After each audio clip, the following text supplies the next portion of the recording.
To our amazing viewers at Cheating Tales Lab, we'd love to hear, which part of the world are you joining us from?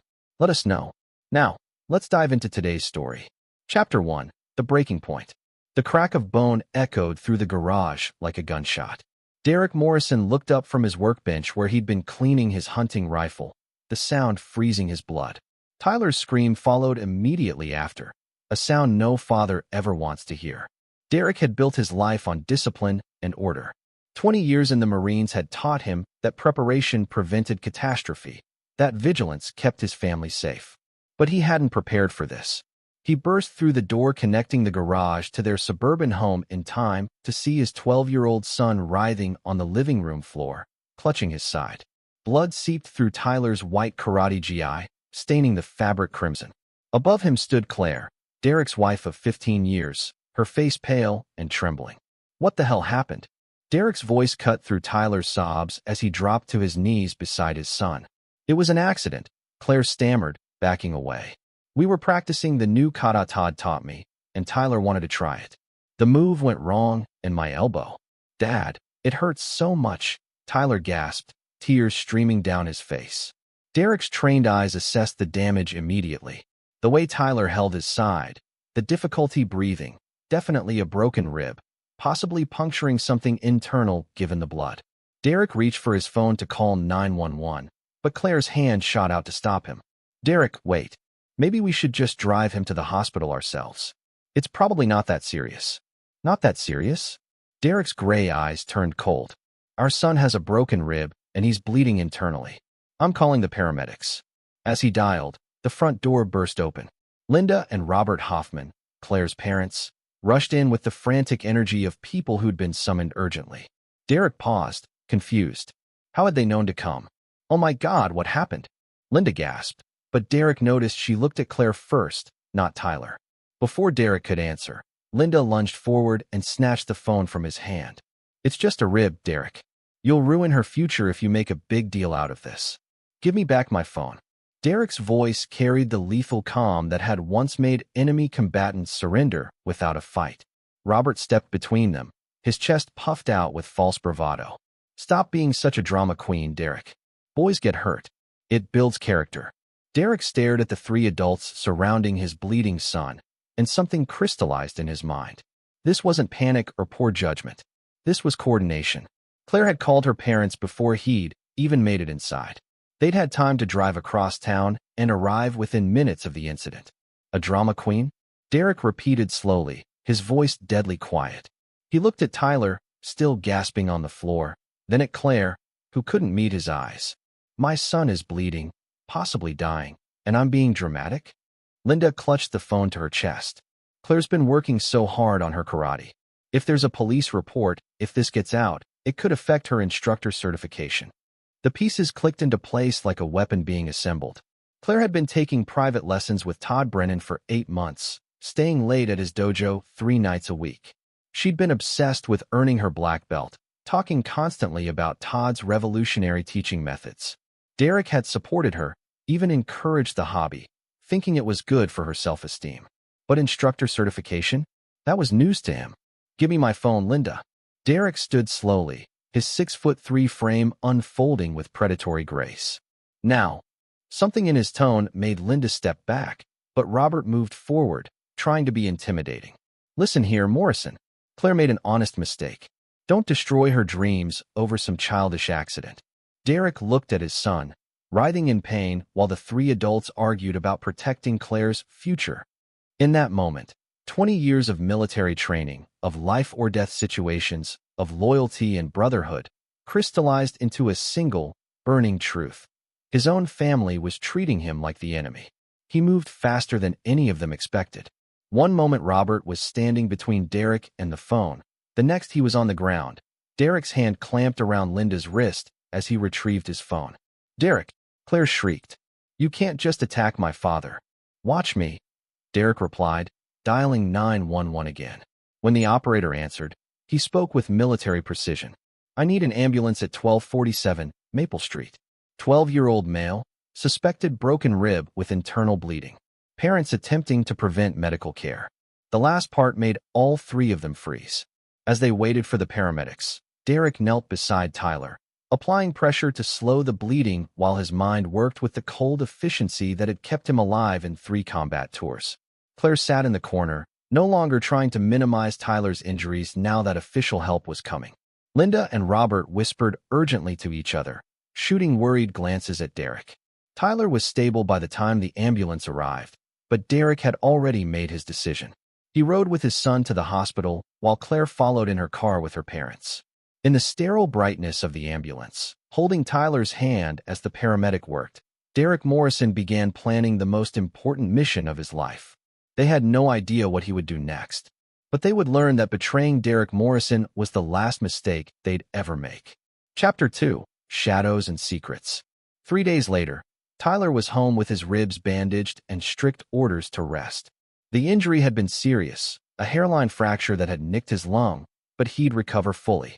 Derek had taken leave from his job as a security consultant to care for his son, a decision that gave him time to conduct his own investigation. Claire had been unusually attentive since the hospital visit, bringing Tyler homemade soup and hovering with guilty concern. But Derek noticed she still left for her karate lessons every Tuesday and Thursday evening, claiming Todd wanted to help her work through the trauma of accidentally hurting Tyler. Derek had built his security consulting business on one fundamental principle: trust, but verify. He'd helped corporations uncover industrial espionage, assisted law enforcement with surveillance operations, and consulted on matters requiring discretion and thoroughness. Now he would use those same skills on his own family. He started with Claire's phone records, which were surprisingly easy to access since they shared a family plan. The patterns that emerged made his jaw clench. Daily texts and calls with Todd Brennan stretching back 7 months. Late-night conversations that lasted hours. Deleted message threads that his military contacts could recover with the right equipment.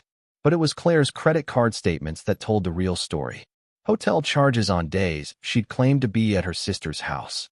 Expensive lingerie purchases from stores she'd never shopped at before. A $300 dinner at Romano's, the same restaurant where Derek had proposed to her 15 years ago. Derek's investigation methods were thorough and patient. He installed discreet tracking software on Claire's phone and car. He visited Todd's dojo under the pretense of considering adult martial arts classes, studying the layout, and observing the man who was destroying his family. Todd Brennan was everything Derek despised. Handsome in an artificial way, with perfectly styled hair and a practiced smile that he used like a weapon. At 35, he was 2 years younger than Derek, but carried himself with the arrogance of someone who'd never faced real consequences. Derek watched him teach an evening class, noting how Todd's hands lingered too long when correcting female students' forms, how his eyes followed certain women with predatory interest. "You thinking about joining us?" Todd approached Derek after class, his smile wide and confident. "Your wife speaks about you all the time. Says you could use some stress relief." "My wife talks about me?" Derek's expression remained neutral, but his mind cataloged every micro-expression crossing Todd's face. "Oh, absolutely. Claire's one of my most dedicated students. Very flexible."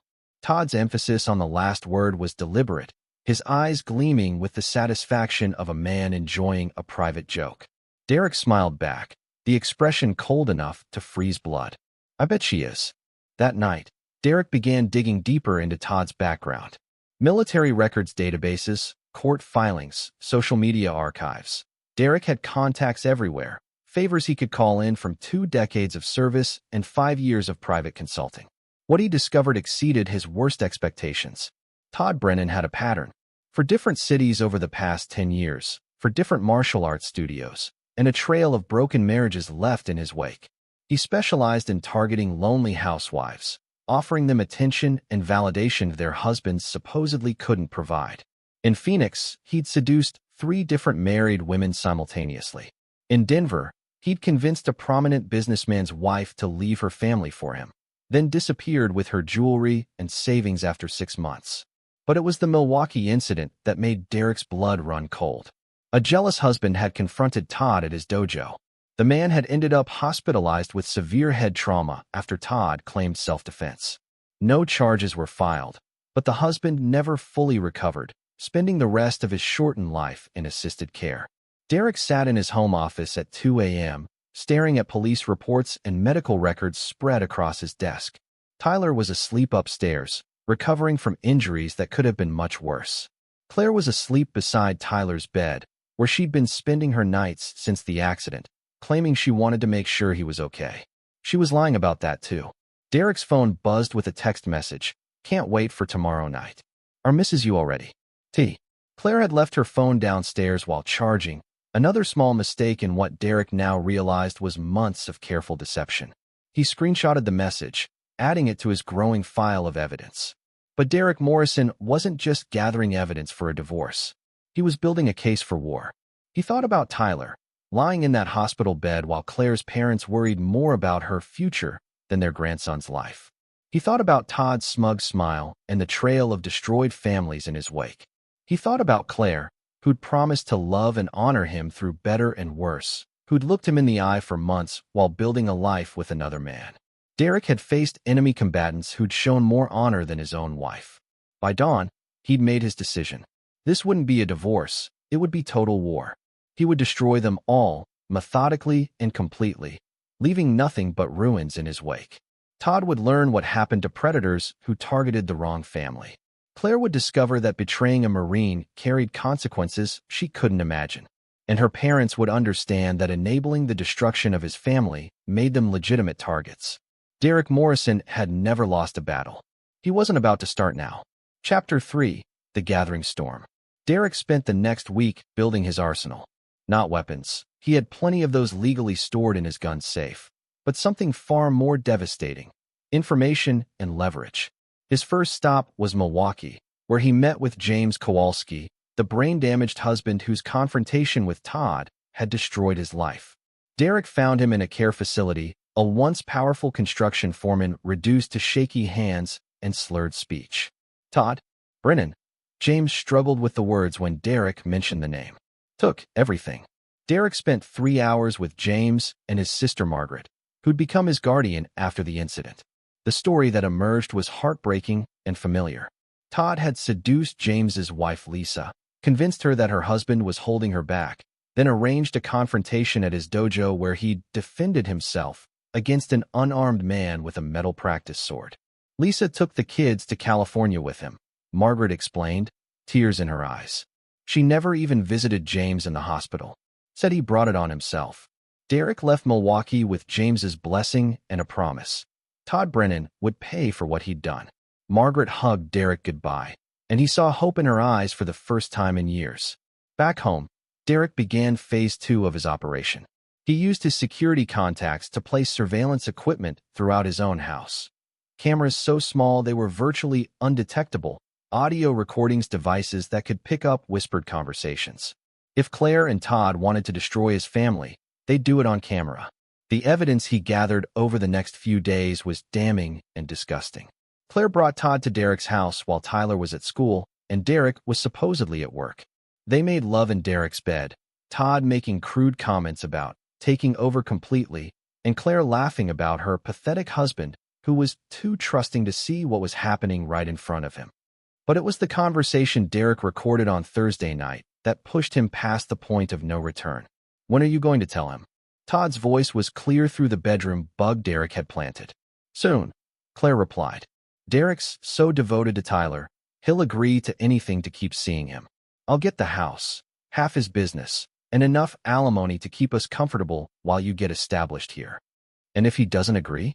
Claire's laugh was cold and calculating. "Then we use Tyler against him. Derek would rather pay than have his son think badly of him. Plus, after what happened with the karate accident, we could probably convince people Derek's abusive. My parents would testify to that." Derek sat in his car outside his own house, listening to his wife plan to destroy him using their injured son as a weapon. The woman he'd loved for 15 years, the mother of his child, was conspiring to frame him as an abuser while she stole everything he'd worked for. That night, Derek made a call to his old Marine buddy Rick Santana, now running a private investigation firm in Las Vegas. "I need everything," Derek told him. "Financial records, hidden accounts, aliases, associates, criminal contacts. I need enough ammunition to bury them both so deep they'll never see daylight again." "How deep you want to go with this, brother?" Rick's voice carried the understanding of someone who'd served alongside Derek in places where the rules were different. All the way, Derek replied. No limits, no mercy. They declared war on my family. I'm going to end it. Within 72 hours, Rick had delivered a digital dossier that made Derek smile for the first time in weeks. Todd had been busier than even Derek suspected. Hidden bank accounts in 3 states. A fake identity he'd used to avoid paying alimony to his second wife. Most interesting of all, a storage unit in Phoenix filled with jewelry, artwork, and personal items that clearly belonged to his previous victims. But the real prize was Todd's current plan. Rick's contacts had discovered that Todd and Claire intended to disappear together once the divorce was finalized. Todd had already leased an apartment in Portland under an assumed name, paid for with cash he'd stolen from previous marks. Derek studied the evidence like a general planning a siege. Todd thought he was smart, but Derek had fought genuine enemies, not suburban housewives and trusting husbands. Claire believed her parents would protect her, but Derek's contacts extended far beyond anything her family could imagine. The final piece fell into place when Tyler, still recovering from his injuries, asked Derek a question that broke his heart. Dad, why does Mom keep whispering on the phone? And why does she smell like different cologne when she comes home from karate? Derek looked at his son, innocent, hurting, used as a prop in his mother's deception, and felt something cold and final settle in his chest. Tyler deserved better than a mother who would sacrifice him for her own selfish desires. He deserved a father who would protect him from predators and liars. Sometimes adults make bad choices, buddy, Derek said carefully. But I promise you'll always be safe with me. That evening, Derek called a meeting with 3 of his most trusted associates. Rick from Vegas, his former squad leader Danny Torres, who now worked corporate security in Chicago, and Maria Santos, a family law attorney who specialized in high-conflict divorces involving military personnel. They met at Derek's office after hours, the conference room lit only by the glow of laptops and the city lights beyond the windows. Gentlemen, lady, Derek began, his voice carrying the authority that had once commanded Marines in combat. We're going to war.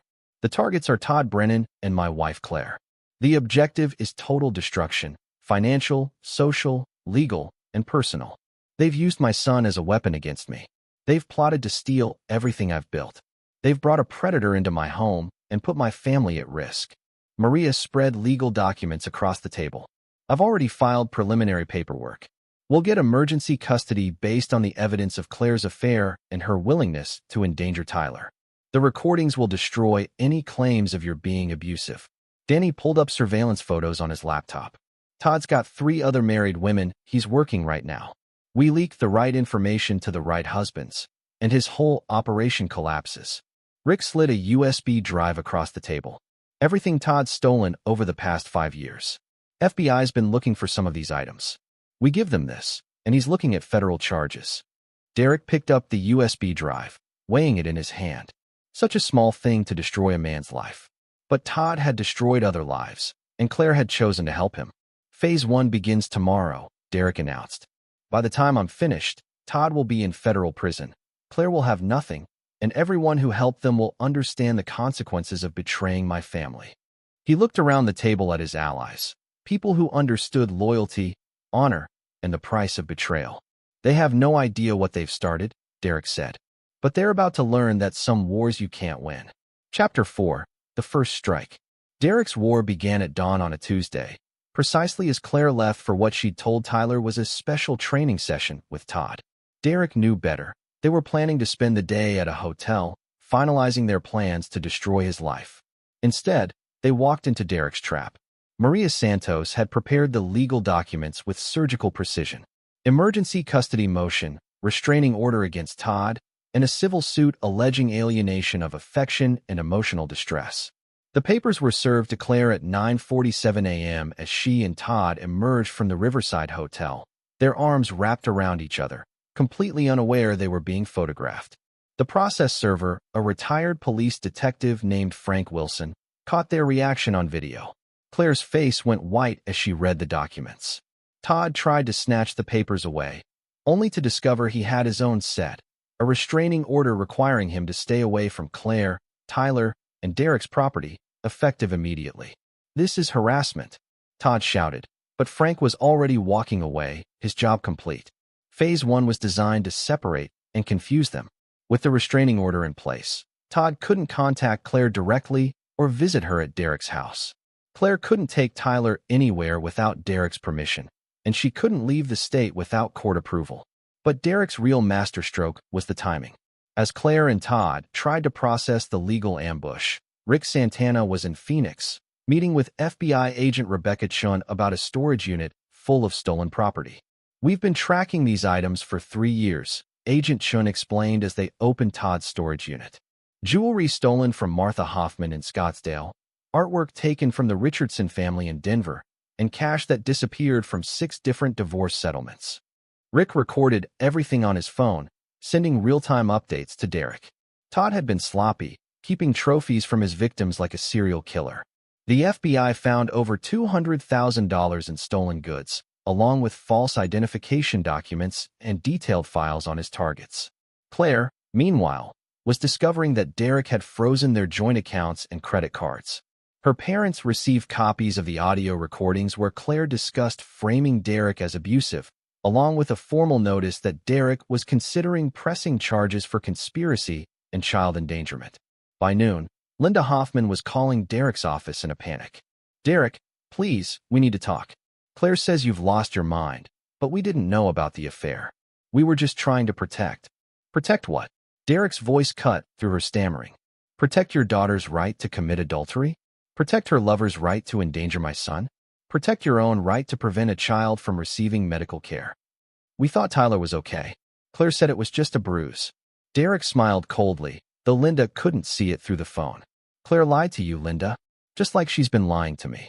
The medical records show Tyler could have died if I hadn't called the paramedics. Your daughter put our son's life at risk to protect her affair." The silence on the other end stretched for nearly a minute. "What do you want?" Linda finally whispered. "Justice," Derek replied.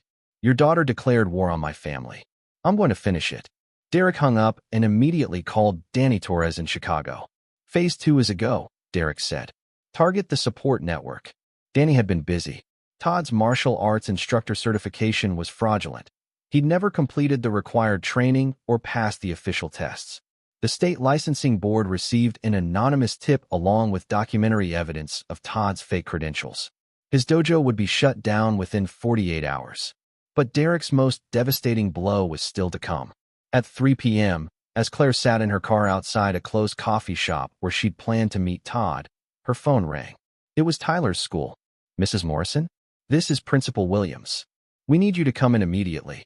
There's been an incident involving Tyler." Claire's heart stopped. "What kind of incident? Is he hurt?"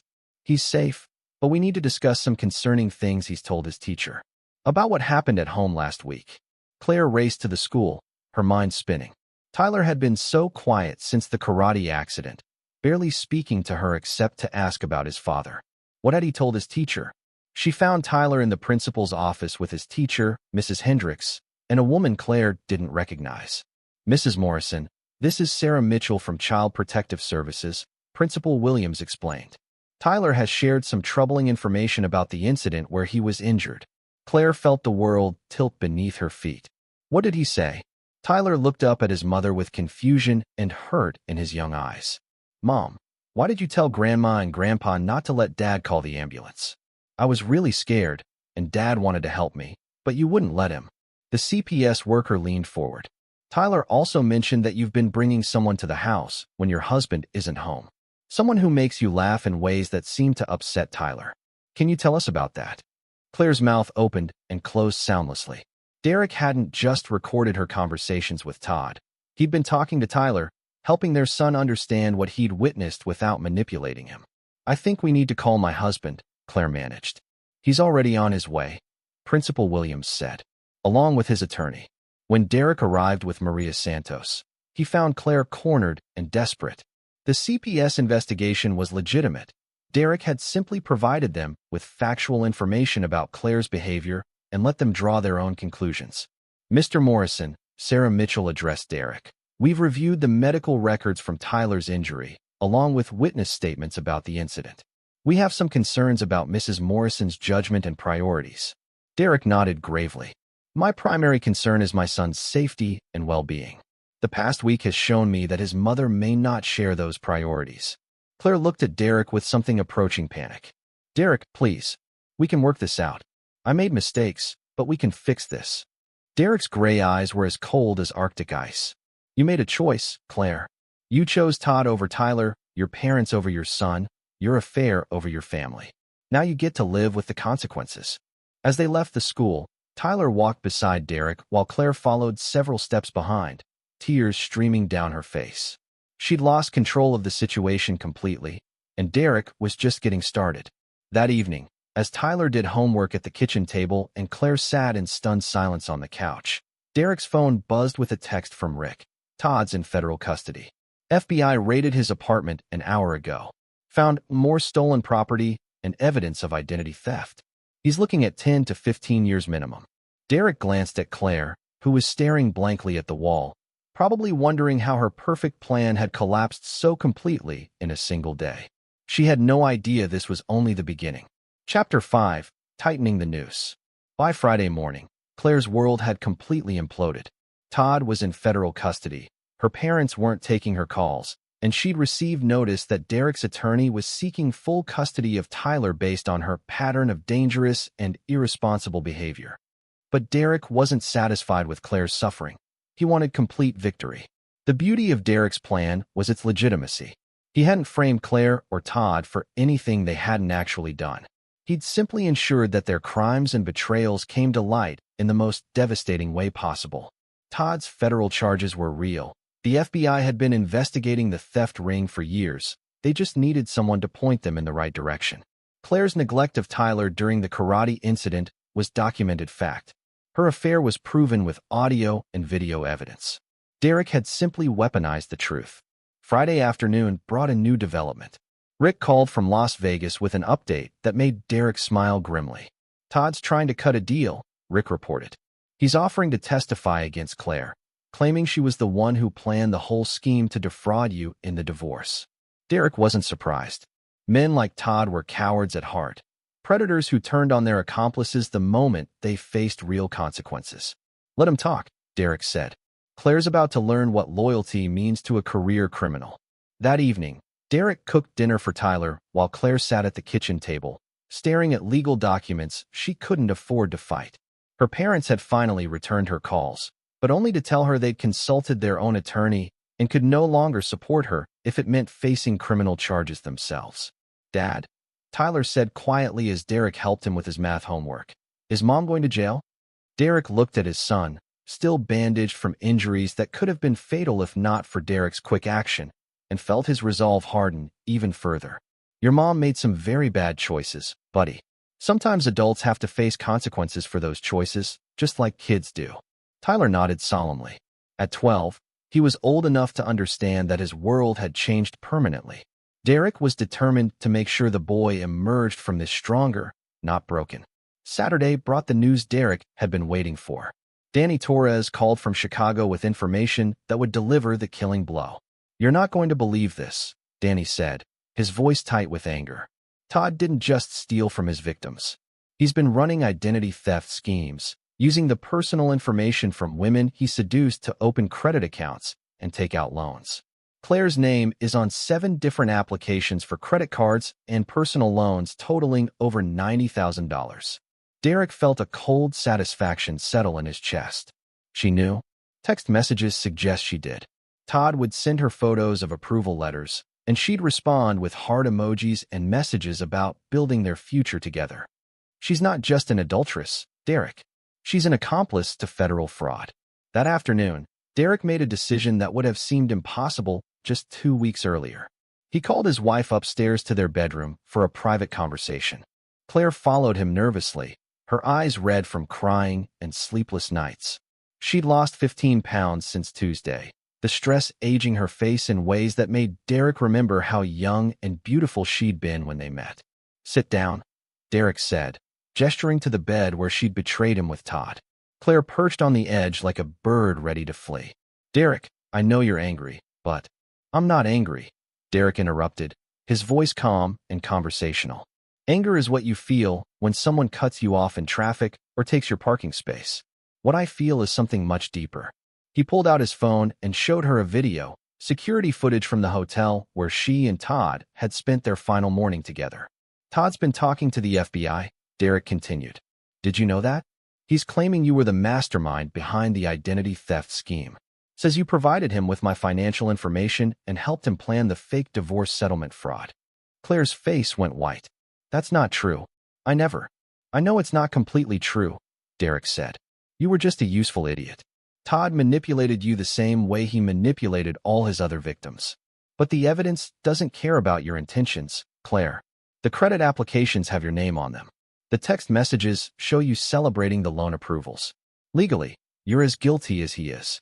Claire began to cry, the desperate sobs of someone who finally understood the depth of their situation. What do you want? She whispered. Derek smiled, and Claire shivered at the cold malice in the expression. I want everything, he said simply. I want you to sign full custody of Tyler over to me. I want you to relinquish any claim to our house, my business, our investments, and my retirement accounts. I want you to confess to your affair and fraud in writing, admitting that you endangered our son's life to protect your criminal conspiracy. Derek, that's everything. You'd leave me with nothing. You left me with nothing when you brought that predator into our home, Derek replied. You left Tyler with nothing when you chose your affair over his safety. You left our marriage with nothing when you decided Todd was more important than the vows you made to me. Claire looked around the bedroom, their bedroom, where she'd built a life with Derek over 15 years, where Tyler had crawled into their bed during thunderstorms, where she'd planned to betray it all for a man who was now throwing her to the wolves to save himself. If I don't sign, then you go to federal prison as Todd's accomplice. Tyler grows up knowing his mother chose a criminal over her own family. And when you get out in 7 to 10 years, you'll have nothing anyway, plus a felony record that will make it impossible to rebuild your life. Derek stood and walked to the window, looking out at the neighborhood where they'd planned to raise Tyler, where he'd thought they were building something permanent. I'm offering you a choice, Claire. Sign the papers, confess your crimes, and disappear quietly. I'll ensure the fraud charges focus on Todd. You'll be treated as another one of his victims. You can start over somewhere else. Build a new life without dragging Tyler through the wreckage of your mistakes. You want me to just leave? Never see Tyler again? Derek turned back to face her, and Claire saw the Marine who'd survived 3 combat tours, who'd built a successful business through discipline and determination, who'd never lost a battle. You stopped being Tyler's mother the moment you chose to protect your affair instead of your son's life, Derek said. I'm giving you the chance to do one decent thing. Walk away and let him heal. Claire stared at him for a long moment, understanding finally that the man she'd married was capable of things she'd never imagined. Derek Morrison didn't just win his wars. He obliterated his enemies so completely that they never had the chance to threaten his family again. I need time to think, she whispered. You have until Monday morning, Derek replied. After that, the choice is out of your hands. As Claire stumbled from the room, Derek felt no satisfaction, no mercy, no regret. She'd declared war on his family. Now she would learn that Derek Morrison didn't just fight to win. He fought to ensure his enemies never rose again. Chapter 6. The Ultimatum. Sunday evening came with the weight of finality. Claire sat in the kitchen, staring at the legal documents spread before her like a death sentence. Custody termination papers, property transfer agreements, and a detailed confession that would end her life as she knew it. Derek found her there at midnight. Tyler long asleep upstairs, the house silent except for the hum of the refrigerator and Claire's occasional sniffles. Have you decided? He asked, his voice neutral. Claire looked up at him with red-rimmed eyes. I want to see a lawyer today. He said these papers are suicide, that I'd be giving up everything. And he also said if I don't sign them, I'm looking at federal charges that would put me in prison for a decade. Claire's voice cracked. Todd's lawyer called me. He's going to testify that I masterminded the whole thing. He says I seduced him and manipulated him into the fraud scheme. Derek sat across from her at the table where they'd shared thousands of meals, where Tyler had done homework while they talked about their day, where they'd planned birthdays and vacations and a future that no longer existed. Did you love him? Derek asked quietly. The question caught Claire off guard. What, Todd? Did you love him, or was it just excitement? The thrill of betraying your family? Claire was silent for a long moment. I thought I did. He made me feel special, important, like I was more than just a wife and mother. And now I know he's exactly what you said he was. A predator who told me what I wanted to hear. Claire wiped her eyes with a tissue. The FBI showed me his files. He had detailed notes on me, on you, on Tyler, our financial situation, our marriage problems, everything. I was just another mark. Derek felt no sympathy for her realization. You were willing to destroy our family for a lie. I know. Claire's voice was barely a whisper. I know what I did. I know I can't undo it. I know Tyler will hate me. Tyler doesn't hate you, Derek said truthfully. He's confused and hurt, but he doesn't hate you. That's why you need to sign those papers. Claire looked at the documents again. If I sign these, I disappear from his life completely. He'll grow up thinking I abandoned him. If you don't sign them, he'll grow up knowing his mother chose a criminal over her own family and went to prison for it. Which story gives him a better chance at a normal life? Derek leaned forward, his gray eyes intense. You made your choice when you brought Todd into our home. You made it when you endangered Tyler's life to protect your affair. You made it when you plotted to frame me as abusive and steal everything I've worked for.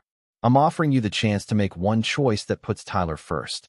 Claire stared at him for a long moment. You've thought of everything, haven't you? Every angle, every consequence. This isn't just revenge, it's strategy. 20 years in the Marines teaches you to plan thoroughly, Derek replied. You don't leave anything to chance when lives are at stake. And if I sign these papers, you guarantee Todd takes the fall for everything? Todd will face the consequences of his crimes. You'll be treated as another victim, which is true to some extent. But Claire, Derek's voice hardened. This is the only offer you'll get. Tomorrow morning, if those papers aren't signed, I withdraw the plea agreement and you face the full weight of federal charges. Claire picked up the pen, her hand shaking. Will you tell Tyler I loved him? When he's older? I'll tell him his mother made mistakes but loved him enough to walk away rather than hurt him further, Derek said. That's the best ending you can give this story. Claire signed the papers with tears streaming down her face. Each signature was another piece of her life she was giving up forever. When she finished, Derek gathered the documents and placed them in his briefcase. You have until Wednesday to arrange your affairs and leave town, he said. After that, the restraining order expands to include Tyler. Claire nodded, understanding that she was now a stranger in what had been her home for a decade and a half. Monday morning brought swift and final action. Maria Santos filed the custody papers and property transfers before 9 a.m. By noon, Claire's confession was in the hands of the FBI, providing them with additional evidence against Todd while positioning her as a manipulated victim rather than a criminal mastermind. Derek picked Tyler up from school himself, something he'd been doing since the karate incident. As they drove home, Tyler asked the question Derek had been dreading. Dad, why is Mom packing suitcases? Derek pulled into their driveway and turned off the engine. He'd rehearsed this conversation, but facing his son's innocent confusion still felt like taking shrapnel to the chest. Your mom made some very serious mistakes, buddy. She has to go away for a while to think about what she's done and try to make things right. Tyler was quiet for a moment. Is she coming back? Derek looked at his son, 12 years old, recovering from injuries his mother had caused, old enough to understand that his world was changing forever. I don't know, Derek said honestly. But what I can promise you is that you're safe, you're loved, and I will never let anyone hurt you again. Tyler nodded solemnly. Will we be okay? Just us. Derek felt a fierce surge of protective love for this brave, hurt boy who was handling more trauma than most adults ever faced. We'll be more than okay, Derek promised. We'll build something better. That evening, Claire said goodbye to Tyler in the living room where the karate accident had started everything. She hugged him carefully, mindful of his still healing ribs, and whispered apologies he was too young to fully understand. Be good for your dad, she said, her voice breaking. And remember that I love you, even if I haven't been very good at showing it. Tyler hugged her back, confused but trying to be strong. I love you too, Mom. Derek watched from the doorway as Claire said goodbye to the life she'd destroyed. He felt no satisfaction in her pain, no joy in her tears. This was simply the inevitable conclusion of the war she'd started. At dawn on Wednesday, Claire Morrison left town in a rental car, carrying 2 suitcases and the weight of losing everything that had ever mattered to her. Derek watched from Tyler's bedroom window as she drove away, his son still sleeping beside him. Todd Brennan was sentenced to 12 years in federal prison 2 months later. His martial arts empire was revealed to be a fraud, his victims numbering in the dozens. his crimes spanning multiple states and years. He would spend the rest of his 40s behind bars, a broken man who'd finally faced consequences for his predatory behavior. Claire's parents sold their house and moved to Florida, unable to face the scandal in their hometown. They'd enabled their daughter's crimes and paid the price in social ostracism and legal fees. Derek Morrison kept his family safe, his business intact, and his son's future secure. He'd won the war completely, utterly, and permanently. In the end, Claire had been right about one thing. Derek was exactly what he appeared to be.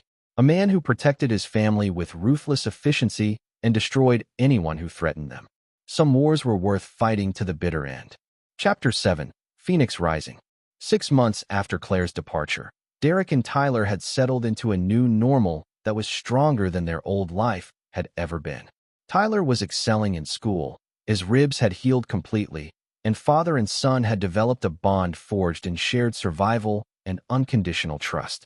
But Derek's war wasn't finished yet. On a cold February morning, Derek received a call that reminded him some enemies never truly surrendered. "Mr. Morrison? This is Detective Sandra Price with the Portland Police Department. We need to speak with you about your ex-wife." Derek felt Tyler stiffen beside him at the breakfast table. His son had learned to read the signs of approaching trouble. "What about her?" Derek asked carefully. "Claire Morrison was found dead yesterday in her apartment. The circumstances are unusual. We'd like you to come to Portland for questioning."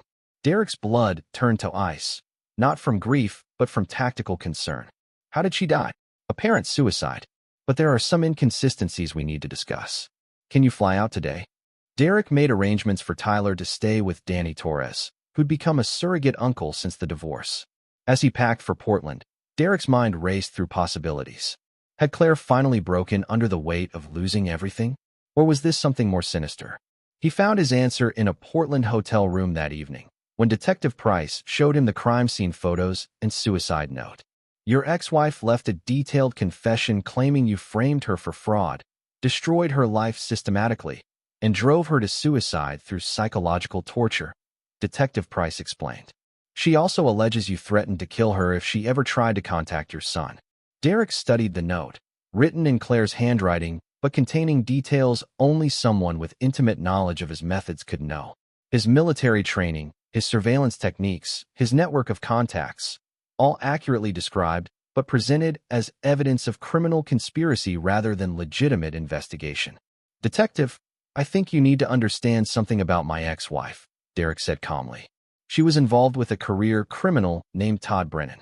When their scheme collapsed, she faced federal charges.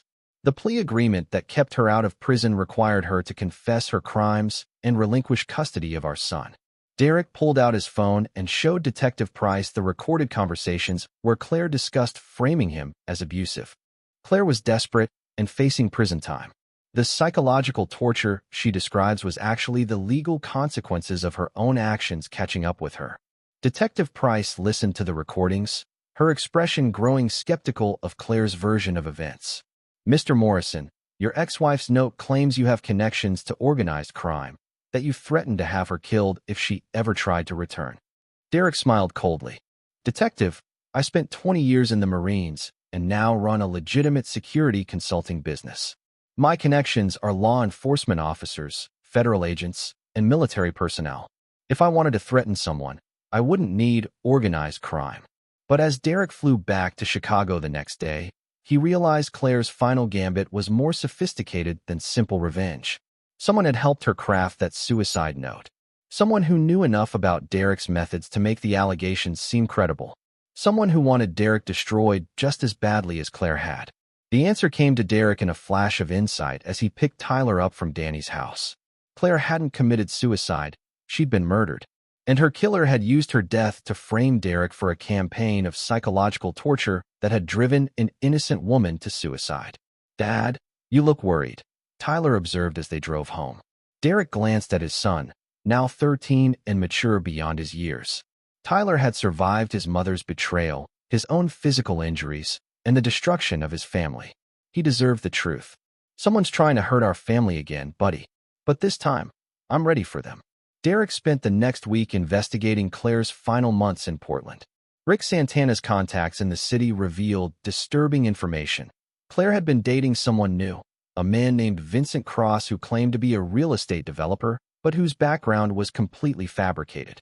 Vincent Cross was an alias for Victor Castellanos, a man with connections to the same criminal network Todd had been tangentially involved with. Vincent had seduced Claire not for money or love, but for revenge against Derek. The pieces fell into place as Derek dug deeper. Todd's arrest had disrupted more than just his personal fraud scheme. He'd been part of a larger identity theft network that Derek's investigation had helped expose. Vincent was cleaning up loose ends and targeting Derek for destroying their operation. Claire's murder was meant to be the first blow in a war Derek hadn't even known was starting. He made a mistake, Derek explained to his assembled team in his Chicago office. Maria Santos, Danny Torres, and Rick Santana listened grimly as Derek laid out the evidence. Vincent thought Claire was my weakness. He thought I'd be devastated by her death and distracted by the murder investigation. He doesn't understand that Claire stopped being my family the moment she betrayed us. Derek's gray eyes were as cold as Arctic steel. Vincent Castellanos has declared war on my family. Tyler is at risk as long as this man is free. That ends now. Maria looked uncomfortable. Derek, what you're describing sounds like premeditated murder. I can't be part of. You're not part of anything, Derek interrupted. You've done your job brilliantly, and Tyler and I are grateful. But what happens next goes beyond legal solutions. Danny and Rick exchanged looks. They'd served with Derek in places where the rules were different, where protecting innocent lives meant making hard choices. What do you need? Danny asked simply. Derek smiled, and his old squad mates recognized the expression. They'd seen it before, in desert compounds and mountain caves, right before Derek Morrison eliminated threats to their mission. Vincent thinks he's hunting me, Derek said. Time to show him what it's like to be prey. The war Claire had started with her affair was about to become something much deadlier. Derek Morrison had built a life of peace and prosperity, but he'd never forgotten how to be a killer.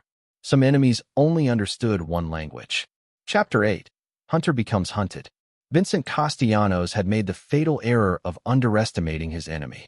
While he'd been busy staging Claire's death and crafting his frame job, Derek had been systematically dismantling Vincent's entire operation with the precision of a military campaign. Derek's first strike came at dawn on a Tuesday, when federal agents raided 3 safe houses across Portland based on intelligence Derek had provided through his law enforcement contacts. Vincent's identity theft network collapsed overnight, with 7 arrests and enough evidence seized to ensure lengthy prison sentences. But Derek wasn't finished. He wanted Vincent to feel the same helplessness Claire had experienced in her final months. Hunted, isolated, with nowhere to run and no allies to trust. Vincent's second mistake was trying to intimidate Derek through threats against Tyler. A man Derek didn't recognize had been asking questions at Tyler's school, claiming to be researching the family for a documentary about military veterans. When Derek reviewed the security footage, he recognized Vincent's face from surveillance photos Rick had obtained. That evening, Derek called Tyler into his office for a conversation that reminded him painfully of the night he'd first told his son about Claire's departure. "Buddy, we're going to take a vacation," Derek said. "Just you and me, somewhere safe while I handle some business." Tyler, now wise beyond his 13 years, studied his father's face. "Someone's threatening us again, isn't it?" Derek nodded. "The man who hurt your mother is trying to hurt us now. But this time, I'm not going to wait for him to make the first move. Will we have to move away? Change our names?" Derek knelt beside his son's chair, meeting Tyler's eyes directly. "Son, I promise you this. We will never run from anyone. This is our home, our life, our family. Anyone who threatens that will face the consequences, but we don't run." Tyler nodded solemnly. "What do you need me to do?" Derek felt a surge of pride at his son's courage. "Just trust me and stay close. This will be over soon."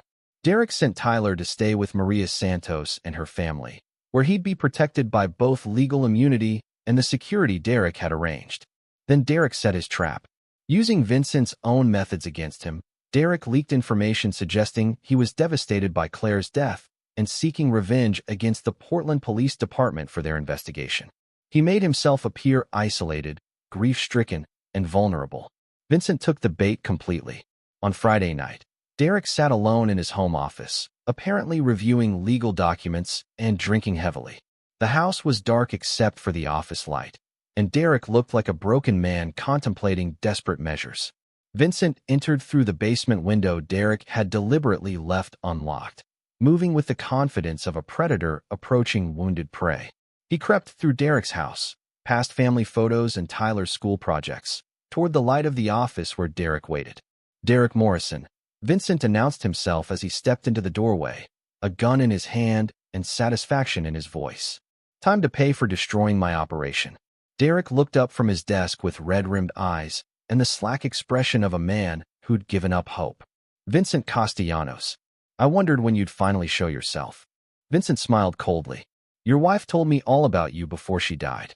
How you destroyed her life, turned her son against her, drove her to despair. She begged me to make you suffer the way she suffered. And you obliged her," Derek said quietly. "I gave her what she wanted, revenge against the man who destroyed her. Claire died knowing you'd be framed for her murder, that you'd lose your son and your freedom just like she did." Derek stood slowly, his hands visible and empty. "There's just one problem with your plan, Vincent." "What's that?" Derek's expression changed from broken despair to cold calculation in an instant. "I've been recording this conversation." Vincent's confidence faltered as Derek gestured toward the nearly invisible surveillance equipment he'd installed throughout the room. "You've just confessed to murdering my ex-wife and framing me for her death. That recording is being transmitted in real time to 3 different law enforcement agencies." Vincent raised his gun, but Derek was already moving. 20 years of military training and combat experience kicked in as Derek closed the distance between them faster than Vincent could react. The fight was brief and brutal. Vincent was a criminal, a manipulator, a killer of vulnerable women. Derek was a Marine. When the Portland police arrived 20 minutes later, responding to the automatic alert Derek's security system had sent, they found Vincent Castellanos unconscious and zip-tied to a chair, Derek's recorded confession playing on repeat. Detective Price looked around the office, taking in the sophisticated surveillance setup and Derek's calm demeanor as he provided first aid to his attacker. "Mr. Morrison, you set this whole thing up, didn't you?" Derek nodded. "Vincent killed my ex-wife and tried to frame me for psychological torture that drove her to suicide. I couldn't let him threaten my son." "You could have been killed," Detective Price pointed out. Derek looked at the unconscious man who'd murdered Claire and threatened Tyler. "Detective, some risks are worth taking to protect your family." Vincent Castellanos was charged with Claire's murder, conspiracy, identity theft, and attempted murder of Derek. The evidence Derek had gathered, combined with Vincent's recorded confession, ensured a conviction that would keep him in prison for the rest of his life. But Derek's victory came with a cost he hadn't anticipated. As he drove to pick up Tyler from Maria's house, he realized the boy would grow up knowing his father was capable of violence, that Derek Morrison solved problems other men couldn't handle through methods other men wouldn't attempt. "Is it over?" Tyler asked as they drove home. "It's over," Derek confirmed. "The man who hurt your mother will never threaten anyone again." Tyler was quiet for a moment. "Dad, were you scared when you fought him?" Derek considered lying, giving his son a sanitized version of events. But Tyler had survived too much deception already. "I was terrified," Derek admitted. "Not of fighting him, but of failing to protect you. That's the only thing that truly scares me, the thought of letting you down." Tyler reached over and squeezed his father's hand. "You never have, Dad, and you never will." Derek Morrison had won another war, but at 13, Tyler already understood that their family was different. They were survivors, fighters, people who protected each other against enemies who showed no mercy. As they pulled into their driveway, Derek made a silent promise to his son: no one would ever threaten their family again. Anyone who tried would discover that Derek Morrison's capacity for violence was matched only by his determination to keep Tyler safe. Some battles required total victory. Some enemies left no room for mercy. Chapter 9: Blood and Legacy. 1 year after Vincent Castellanos was sentenced to life in prison, Derek Morrison stood in his backyard watching Tyler practice martial arts forms with a new instructor, a legitimate black belt who'd served 2 tours in Afghanistan and understood the importance of discipline, respect, and protecting the innocent. Tyler was 14 now, tall for his age and carrying himself with the quiet confidence of someone who'd survived trauma and emerged stronger. He still missed his mother sometimes, but he understood that Claire's choices had consequences beyond her own life. "Dad?" Tyler called as he finished his routine. "Master Chen wants to know if you'd consider joining our advanced class. He says you move like someone with military training." Derek smiled at his son, whose karate GI bore genuine rank stripes earned through legitimate testing. "Maybe when you're old enough to keep up with your old man." Tyler grinned back, the expression bright and genuine in ways that reminded Derek of the boy's early childhood, before betrayal and violence had touched their family. The doorbell rang, interrupting their moment. Derek wasn't expecting visitors, and unexpected guests always triggered his tactical awareness. He gestured for Tyler to continue practicing while he answered the door. Standing on his front porch was a woman in her 30s, professionally dressed, but with nervous energy that immediately put Derek on alert. Behind her stood a man in an expensive suit who looked like he'd rather be anywhere else. "Mr. Morrison? My name is Jennifer Walsh. I'm an attorney representing the Hoffman family estate." Derek's blood chilled. Linda and Robert Hoffman had died in a car accident 3 months earlier, but Derek had assumed that chapter of his life was closed. "What can I do for you?" Derek asked, not inviting them inside. Jennifer looked uncomfortable. "I'm afraid there's been a development regarding your ex-wife's will and the settlement of her parents' estate. Claire left specific instructions about Tyler's inheritance." Derek's tactical mind immediately began processing threats. Tyler has no inheritance from his mother. She relinquished all parental rights and claims. "That's correct," Jennifer agreed. "But Claire's parents established a trust fund for Tyler before their deaths. The trust activates when Tyler turns 18, providing him with approximately $2.3 million for college and his future." Derek felt a cold suspicion settle in his stomach. "And the trust comes with conditions." The male attorney spoke for the first time. "Tyler must spend his final summer before college with Claire's sister Rebecca in California. Rebecca is now Tyler's legal guardian according to the trust documents, and she has some concerns about his upbringing." Derek stepped forward, his presence instantly intimidating. "Tyler already has a legal guardian. Me, his father." Jennifer pulled out legal documents, her hands shaking slightly. "Mr. Morrison, Rebecca Hoffman Walsh is challenging your custody. She claims Tyler has been subjected to psychological trauma through your militaristic and violent approach to problem solving. She has witness statements and psychiatric evaluations suggesting Tyler would benefit from a more stable environment." Derek scanned the documents, his mind racing. Rebecca had been Claire's younger sister, a psychology professor who'd always disapproved of Derek's military background. She'd been absent during Claire's affair and trial, living in California and avoiding the family scandal. Now she was making her move, using her parents' money and her academic credentials to attack Derek's fitness as a father. "Tyler is happy, healthy, and thriving," Derek said coldly. "Any court can verify that. Rebecca has documented evidence of Tyler's exposure to violence, threats, and criminality," the male attorney replied. "The Portland incident, the federal investigations, your ex-wife's death. Tyler has witnessed more trauma in 2 years than most children experience in a lifetime." Derek understood the strategy immediately. Rebecca was using Tyler's survival of his mother's betrayal as evidence that Derek was an unfit parent. She was weaponizing Tyler's strength against him. "Get off my property," Derek said quietly, but his voice carried the promise of violence. As the attorneys left, Derek realized he was facing his most dangerous enemy yet. Rebecca wasn't a career criminal like Todd or Vincent. She was a respected academic with legitimate credentials and social standing. She couldn't be destroyed through military tactics or criminal investigations. She was fighting for Tyler using the legal system, and she had the resources to make it a long, brutal battle. Tyler appeared beside Derek, having heard enough of the conversation to understand the threat. "Dad, they can't take me away from you, can they?" Derek looked at his son, brave, intelligent, loyal, and felt the familiar surge of protective fury that had driven him to destroy Todd, Claire, and Vincent. "They can try," Derek said. "But Tyler, I need you to understand something. This fight might get ugly. Rebecca is going to claim I'm a bad father, that you'd be better off without me.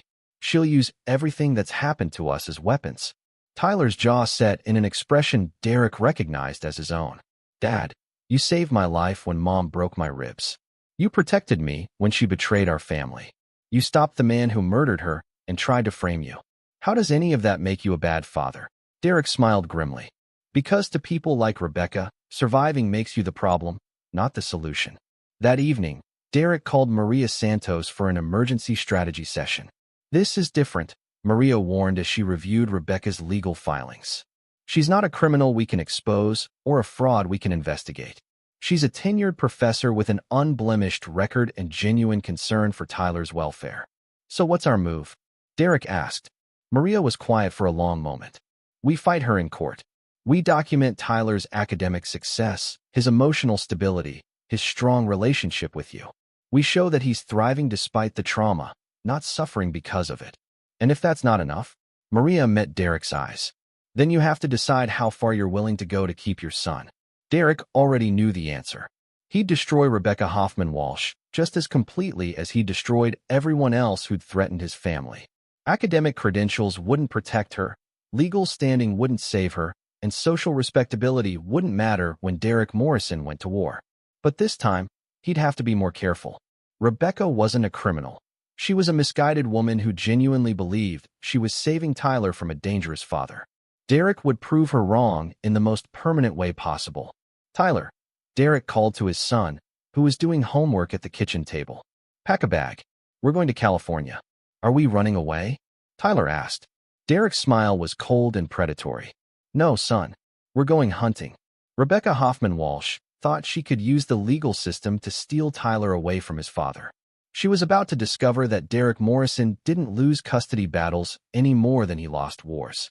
The final enemy in Derek's campaign to protect his family was about to learn what happened to people who threatened Tyler Morrison.